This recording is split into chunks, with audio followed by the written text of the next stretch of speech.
What do you see? A duck? A butterfly? A dude surfing? I see a bad stain job. Let's undo it. How to undo with Mike Montgomery. That's me. When staining, proper preparation is key. Anytime you see a bad stain job, that's the reason why. Either you didn't sand at all, didn't sand properly, or forgot to apply wood conditioner. So today, I'm gonna show you how to do it the right way. All you're gonna need is some sandpaper and wood conditioner, your stain of choice, along with a proper brush or applicator. I like using these stain pads because they hold a lot of liquid and they're lint-free. Oh, and unless you're trying to stain your hands along with the wood, you'll wanna wear some gloves. Now let's get started. You won't always be able to start from scratch, so if you're stuck with bad stain, I'll show you how to minimize the damage. First, sand the wood down aggressively to get through as much of that old stain as possible. Then, make sure and sand through the grits like we should have the first time to remove the swirl marks that the coarser sandpaper leaves behind. Next, you'll apply a coat of wood conditioner and your stain of choice and we'll be ready for finish. And check it out. Ooh. Check it out. And check it out.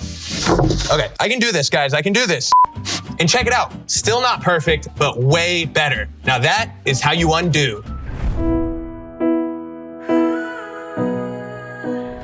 And with these newly acquired skills, you can stain and finish any outdoor project.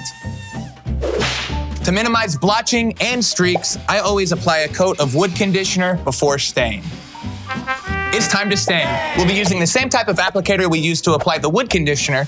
Just apply generously and make sure to wipe off any excess before it has time to dry.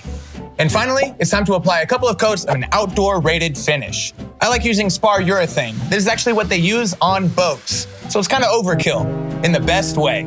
Be sure to apply your finish in long, smooth motions. If you work short and choppy, you're gonna get a lot of brush marks, and we don't want that. As always, allow your finish plenty of time to cure, but once it is, you're golden. And for large projects, like a deck, I like using stain and sealer in one.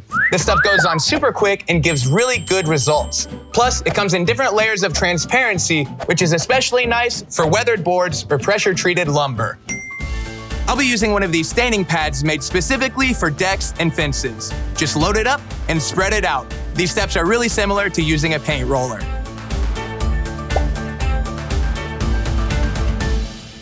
Now, Georgia, that's a stain to be proud of. Remember to follow those steps to get the most out of your backyard. Go get it. Bye, everybody.